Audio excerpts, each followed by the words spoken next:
જય ગુરુદેવ. હું રજનીકાંત રાવલ આપની સમક્ષ પ્રસ્તુત કરું છું શ્રેણી નિધિધ્યાસન મણકો બીજો. આલેખન પંડિત આચાર્ય શ્રી નથુરામ શર્મા. સંપાદન અને સંકલન શ્રી હરીશ દાસાણી. અધ્યાત્મ યાત્રામાં સહભાગી સૌને નમસ્કાર. કાલે આપણે નિધિધ્યાસનના 15 અંગમાંથી પ્રથમ અંગ યમનો વેદાંત દર્શન મુજબ અર્થ જોયો.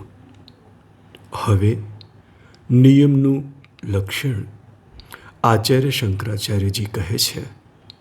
ફરીથી યાદ કરીએ કે યોગ દર્શન તથા વેદાંત દર્શનની પરિભાષા અલગ છે. નિયમ શબ્દ વિશેનો શ્લોક જુઓ.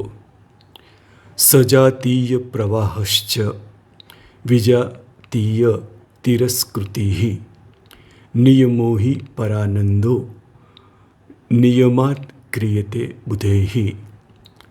સજાતીય પ્રવાહનો સત્કાર અને વિજાતીય પ્રવાહનો તિરસ્કાર. આ પ્રસિદ્ધ નિયમ પરમાનંદ આપનાર છે. તેનું આચરણ વિવેકી લોકો નિયમપૂર્વક કરે છે. અંતઃકરણમાં 2 પ્રવાહ વહે છે. હું અસંગ અવિકારી છું અને મારો અંતરાત્મા અને બ્રહ્મ અભિન્ન છે. એ આકારે અંતઃકરણની વૃત્તિઓ વહેવા દેવી જોઈએ, કારણ કે તે સજાતીય પ્રવાહ છે. પરંતુ પૂર્વ સંસ્કારોના વેગથી જગતના પદાર્થો અને પ્રાણીઓના આકારો લઈને અંતઃકરણની વૃત્તિઓ વહેવા લાગે તે અંતઃકરણનો વિજાતીય પ્રવાહ છે.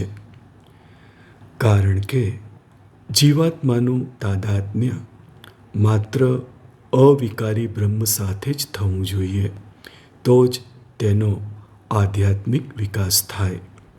અંતઃકરણના આ 2 પ્રવાહો ઓળખી સજાતીય પ્રવાહને આદર અને વિજાતીય પ્રવાહનો અનાદર આપવો. એકને સમર્થન, બીજાને જાકારો. આ નિયમ છે. અસ્તુ.